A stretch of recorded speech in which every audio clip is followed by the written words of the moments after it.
The storm winds howled through the Dakota mountains, carrying with them the cries of buried souls. Inside a lonely log cabin, a man who had sworn to live and die alone suddenly heard a desperate cry for help carried on the blizzard. The wind clawed at the timber walls of the cabin as if it wanted inside, shrieking across the Dakota peaks with a hunger that had no end. Inside, Ewan Gray sat motionless by the fire, the glow of the flames painting his scarred face in red and gold. 12 years had passed since he buried his wife and child, yet the grief had never loosened its grip. He carved notches into silence the way other men carved into wood, marking time, killing memory. To the townsfolk far below, he was nothing more than a rumor, a shadow called the Hermit of Black Elk Ridge. But in truth, Ewan was a man holding on by a thread, chained to solitude as if it were both punishment and salvation. The cabin itself felt more like a bunker than a home. Its roof sagged under winter's fury, and every log was darkened by smoke and years of storms. On the shelves lay preserved venison and cornmeal rations, just enough to keep a man alive, never enough to make him feel human. Against one wall hung his rifle, oiled and ready, the only companion he trusted. Outside, his horse stamped nervously in the lean-to stable, sensing what Ewan already knew. A storm worse than any in years was gathering, and something more than snow was moving with it. Ewan told himself he wanted no part of the world. People brought loss, promises they couldn't keep, graves dug into frozen earth. The mountains at least were honest. They struck hard, but they never lied. Yet even as he repeated this bitter creed, a sound beyond the wind made him stiffen. A faint cry. Impossible at this altitude, in this weather. His hand drifted toward the rifle out of instinct, every muscle coiled with tension. For years, Ewan Gray had survived by shutting out every voice but his own. But on this night, when the storm rose like a beast from hell, fate whispered differently. Something or someone was out there in the white darkness, clawing at his carefully built walls of silence. And the man who swore he would die alone was about to be tested. The cry came again. This time there was no mistaking it. It wasn't the wind. It wasn't the creak of frozen timber. It was human, ragged, desperate, carried to Ewan Gray's ears on the back of the storm like a ghost clawing for salvation. For a long moment he didn't move. His whole body went rigid, torn between instinct and memory. He had sworn, years ago, never again to answer the cries of others. Every time he had opened his heart, it had ended with a grave. But the sound sliced through the walls of his cabin like a blade. He set his jaw, pulled his buffalo coat around his shoulders, and stepped into the blizzard. The world outside was a maelstrom of white fury. Snow lashed at his face, sharp as knives, and the wind pushed against him with a strength that could snap weaker men in two. He trudged forward, snowshoes crunching, his rifle strapped across his back, his lantern flickering and threatening to die in the gale. Each step forward was a fight not only with the elements but with himself. He wanted to turn back. He wanted to slam the cabin door, let the mountains claim whatever fool had wandered too far, but he couldn't. His horse thunder snorted, ears flicking at the sound. Ewan trusted the animal's instincts. Leading the stallion through knee-deep drifts, he followed the broken echo until the storm revealed its horror. The stagecoach. It lay on its side like a gutted animal, its painted panels cracked and splintered, wheels buried in snow. The 4 horses that had pulled it were dead, their bodies frozen in grotesque positions, eyes glazed with ice. The driver hung twisted from his seat, neck bent at an impossible angle. Mail, parcels, children's toys, and women's garments were strewn across the drifts, shattered fragments of lives that would never reach their destinations. Ewan's stomach clenched. He had seen death before, on the battlefield and on the frontier. But there was something chilling in this wreck. It wasn't just the storm that had taken them. The tracks in the snow told another story. The stage had careened off the path as if fleeing something unseen. Then he heard it, the faintest moan. He dropped the lantern into the snow and dug with his bare hands, scooping furiously until his fingers scraped fabric. A glove. A woman's glove, delicate, far too fine for the wilderness. He pulled harder, heart hammering.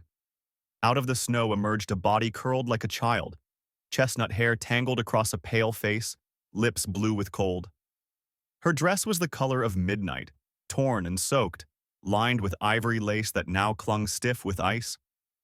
She looked dead. Ewan pressed 2 fingers to her throat, expecting the emptiness he had felt too many times before. At first there was nothing, then, faint, fragile, almost mocking, a pulse. Alive. The curse escaped his lips before he could stop it. He should leave her. God help him. He knew he should. Carrying her back would mean breaking his vow, letting another person into the fortress of his silence. She would bring questions, chaos, maybe even danger. And if she lived, she would leave, just like everyone else. He had nothing to offer her but firewood, venison, and ghosts. But his arms were already lifting her. She was weightless, as if the storm had already claimed most of her soul. He cradled her against his chest, climbed awkwardly onto Thunder, and began the treacherous ascent back toward the cabin. Snow tore at them, drifts threatening to swallow horse and rider alike.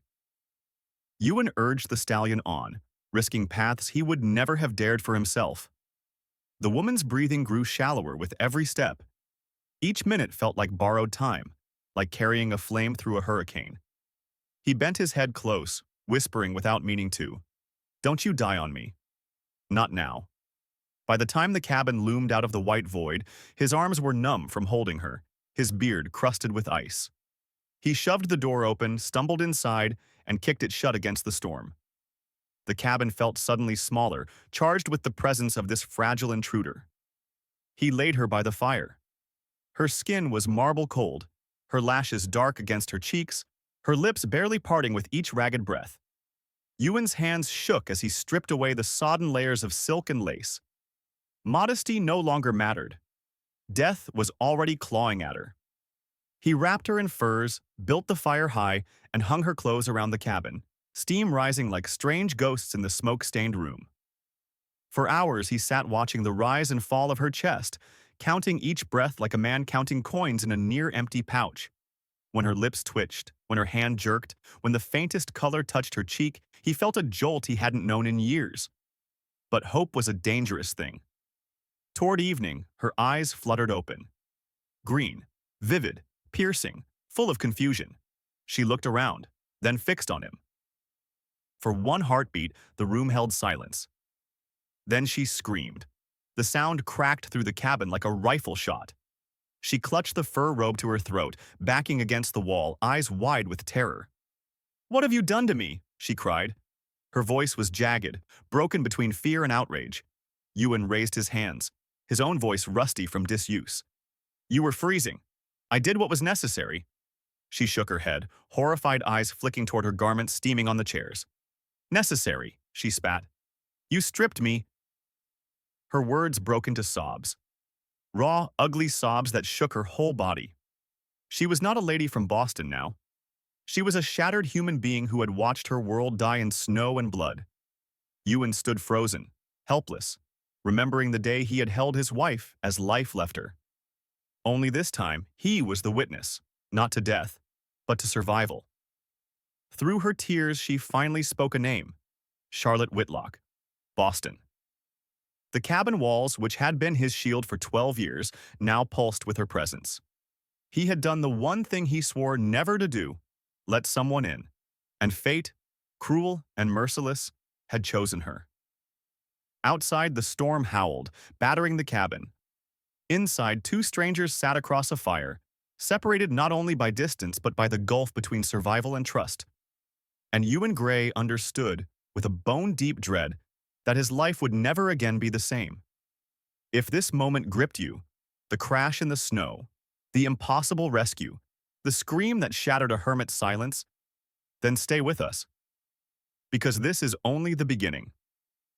What happens when a woman running from her past collides with a man who buried his? Can they survive the storm? Or each other? If this story stirs something in you, smash that like button, subscribe for the next chapter, and share this tale of survival, fear, and fragile hope. Your support keeps these Wild West stories alive. Charlotte Whitlock's scream still echoed through the log walls long after her voice broke. For 12 years, Ewan Gray had lived in silence, the only sound his own breathing and the howl of the wind. Now, silence was gone. In its place, terror, confusion, and the wild beating of a stranger's heart. She pressed herself against the cabin wall, green eyes blazing through a veil of tears, clutching the fur robe like armor. "Don't come near me," she warned, voice trembling but sharp enough to cut. Ewan froze in the middle of the room, the fire casting monstrous shadows across his frame. He raised his hands as though surrendering to an unseen law. "You were dying," he said quietly, the words rasping from a throat long unused. "Wet clothes kill faster than any wound. I stripped them off. I wrapped you in furs. That's all." But reason meant little to a woman who had just woken half-naked in a stranger's lair. Her gaze darted from his knife on the table, to the rifle hanging above the door, to the steaming silk scattered across the chairs. Every detail seemed a threat. Her voice cracked. "My coach, where is it? The others?" Ewan's silence told the story before his words did. "All gone. Driver, guards, passengers. The storm took them. You're the only one left." Charlotte's hand went to her mouth, stifling a sob. Names spilled out between gasps. Mr. Hartley, Mrs. Peyton, little James, the companions of her journey west. Ewan remembered the small wooden toy horse he had seen in the snow, its painted mane half buried by drifts. He had stepped over a boy's corpse to dig her out. That image pressed down on him as she collapsed into grief. She wept without grace, shoulders shaking, voice breaking, tears cutting rivers through soot and frost on her face. Ewan stood still as stone, torn between stepping forward and keeping the distance his soul demanded. He knew this pain. He had lived it, and he knew no words could ease it. Only time. When her sobs finally subsided into a hollow stillness, she spoke, voice hoarse but steady. "Then you saved my life, and I've repaid you with accusations." She pulled the robe tighter, attempting dignity from tatters. "For that, I apologize." He inclined his head once, nothing more. Words came hard to him. "Ewan Gray?" she asked carefully. He hesitated before answering. "Yes. Charlotte Whitlock. Boston." She squared her shoulders as if presenting herself in a ballroom rather than a cabin miles from civilization. The clash between who she was and where she stood nearly broke Ewan's composure. The hours crawled forward. The storm raged outside, battering the walls, while inside the cabin 2 strangers circled one another in silence. Charlotte sat rigid near the fire, refusing to close her eyes while Ewan busied himself with meaningless chores, adjusting rifles that didn't need adjusting, stirring stew that had long finished cooking, pacing the narrow floorboards until they creaked like old bones. At last she spoke, voice clipped with cold. "I need clothing. Not this." She plucked the robe with disdain. "But something decent. Trousers, a shirt, anything." Ewan frowned. "They'll hang on you like sacks. Better than sitting half-naked under your gaze." The truth in her words struck deeper than she intended. He rummaged in a trunk, pulling out wool trousers and a flannel shirt once his own. He laid them beside her without a word. When he stepped out to tend thunder, the storm clawed at him with icy teeth, but it was easier than facing the fire in Charlotte's eyes. The horse stamped, restless, as if sensing the change already clawing through his master's life. "Don't look at me that way," Ewan muttered. "She's not staying." But when he returned, the sight of Charlotte dressed in his clothes stole his breath. The garments drowned her, sleeves rolled, trouser cuffs dragging, but something in the way she carried herself, straight-backed, chin high, shifted the room's gravity. She was no longer the fragile figure he'd dug from the snow. She was something harder to dismiss. "Thank you," she said stiffly, "though I fail to see why rescue must feel like captivity." His jaw clenched. "You think this is captivity? That storm would have buried you alive. My cabin is the only reason you're breathing." Her green eyes sparked. "And what then? Do I sit here until the world forgets me? Until I'm just another ghost in your mountain?" The clash was inevitable. 2 worlds colliding. Hers, polished and suffocating, full of contracts and expectations. His, raw and brutal, built on survival and silence. For a heartbeat, they glared across the fire, and then, shockingly, she laughed. The sound was bitter, sharp, but alive. My mother would faint at the sight, a Boston lady in a hermit's shirt, dining on venison stew like a lumberjack. Ewan blinked. Against his will, the corner of his mouth twitched. That night, when the fire sank low, Charlotte insisted on climbing to the loft bed, leaving him the floor. As she swayed on the ladder, still weak, she whispered down, "Despite myself. Thank you, Mr. Gray." He grunted, banking the fire. But as he lay awake, listening to her shifting above, every creak of straw and sigh of breath clawed at his defenses. When had another person's breathing last filled his home? Not since Mary. Not since the graves. By morning, the cabin was no longer the same. Charlotte moved with a new determination, asking questions about the storm, the mountains, his life. When she demanded to see the outside, to understand the isolation, he resisted. But she stared at him with a steel he recognized. So he gave her Mary's old coat. Watching Charlotte wrap herself in it, he felt something stir and ache at once. Together, they stepped outside into a world buried under white silence. Charlotte turned in a slow circle, eyes wide. "Dear God, it's like another planet." Ewan pointed. 2 days that way is Cedar Ridge. Beyond, nothing but wilderness for 100 miles. She stood still, snow clinging to her borrowed clothes, her green eyes full of realization. "You live here alone. For 15 years, because it's the only way to survive." "No," she whispered, her breath clouding in the frozen air. "It's the only way to keep from living." Her words struck harder than the storm's wind, and Ewan Gray knew, whether he wanted it or not, the fortress of his solitude had already begun to crack. The storm had quieted by dawn, leaving behind a silence so sharp it seemed unnatural. Snowdrifts swallowed trees whole, and the peaks loomed pale and ghostly against a bruised sky. Inside the cabin, the fire burned low, but another kind of heat simmered beneath the surface. Charlotte moved through the small space with restless energy, her borrowed shirt and trousers hanging loose but her presence filling every corner. Ewan felt it like a weight on his chest. For 15 years, the cabin had been a tomb. Now it was alive, and he could not decide if that was salvation or torment. Over coffee black as tar, she finally asked the question he had dreaded. "Why here? Why bury yourself alive?" He didn't answer. He couldn't. But she pressed on, her voice steady, eyes bright with something that wasn't pity but understanding. "You think you're surviving. I think you're hiding." Her words struck deeper than she could know, reopening wounds that never healed. Ewan slammed his cup down, the sound sharp in the small room. "You don't know a damn thing about me." But she did. Somehow, she did. And that truth unsettled him more than the storm ever could. That afternoon, he set snares along the ridges, dragging her with him despite his better judgment. She learned fast, her green eyes narrowed in concentration, her small hands unflinching as he demonstrated how to kill cleanly, without cruelty. When she insisted on trying, her first rabbit fell with a soft thump into the snow. Charlotte stared at it for a long time, her jaw trembling. "Necessary," she whispered, repeating his words. Ewan watched her closely. The city woman he had dug from the snow was gone. In her place stood someone sharper, forged by grief and necessity. He should have felt relief that she was adjusting. Instead, he felt fear. Fear of what this meant for him. For them. That night, the tension between them was unbearable. Every accidental touch at the fire, every shared glance lingered too long. When Charlotte cut her thumb while carving, he took her hand before thinking. The warmth of her skin against his calloused fingers sent a bolt of memory and desire through him.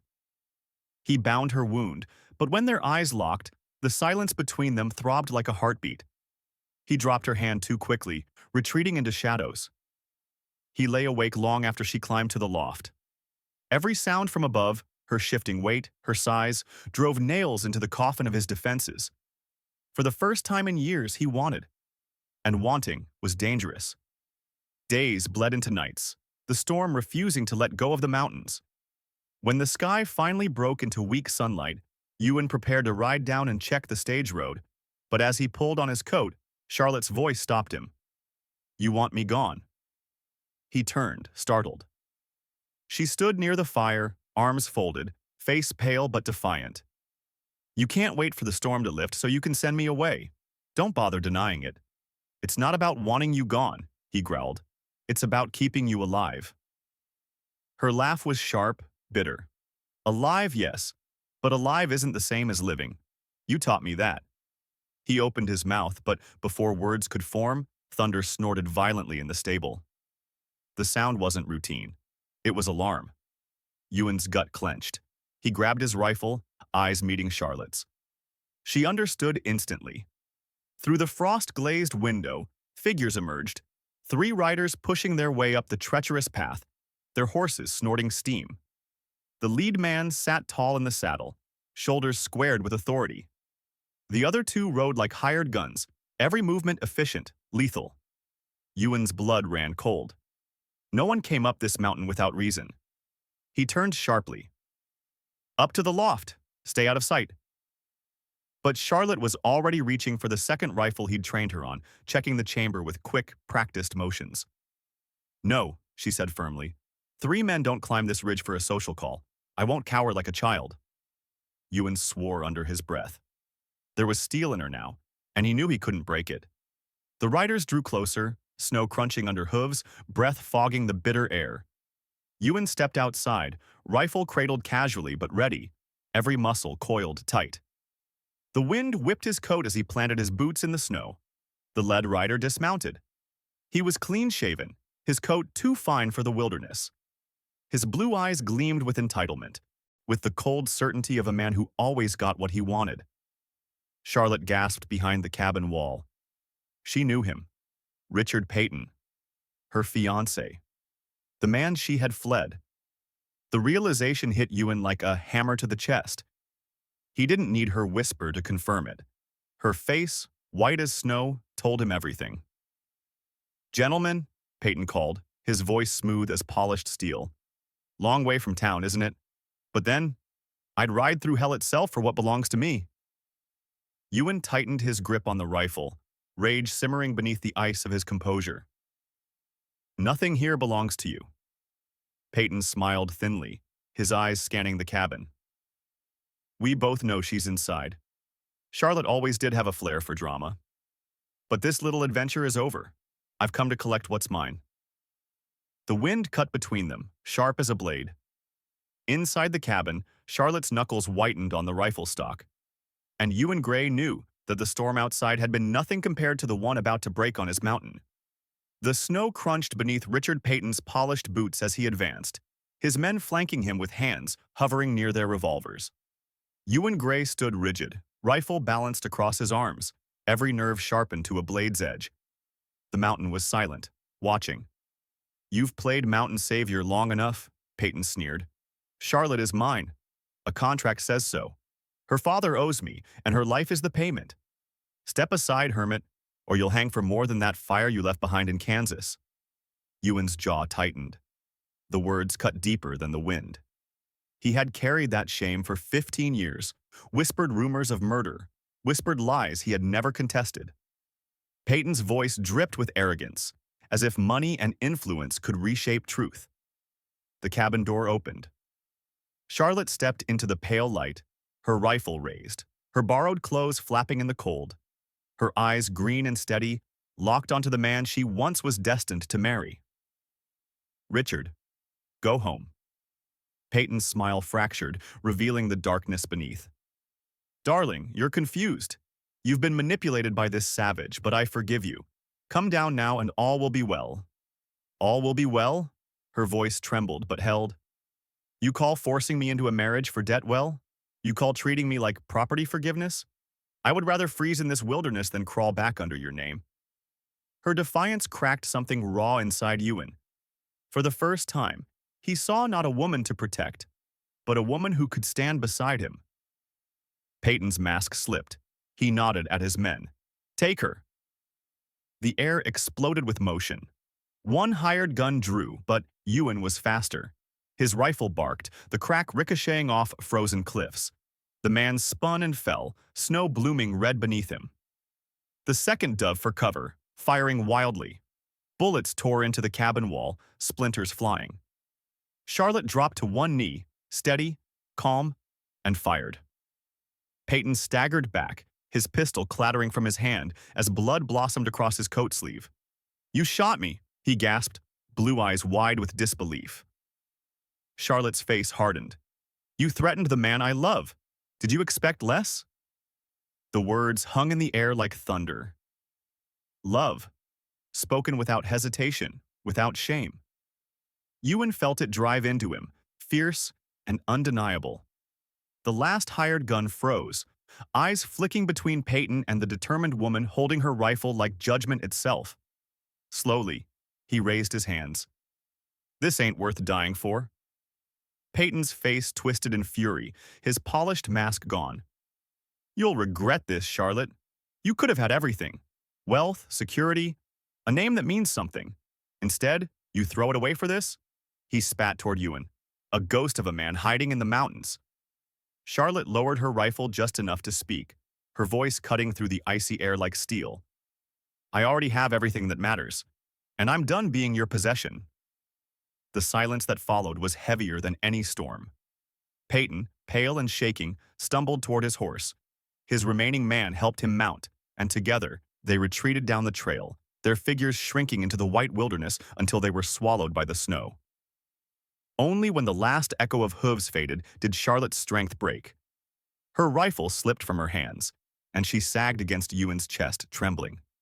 He caught her, holding her as tightly as if the storm itself would try to tear her away. "You did it," he whispered into her hair. "God help me, you stood against him, and you won." Her voice was muffled against his coat. "I was terrified, but I'd rather die fighting beside you than live as his ornament." He pulled back, tilting her chin so her eyes met his.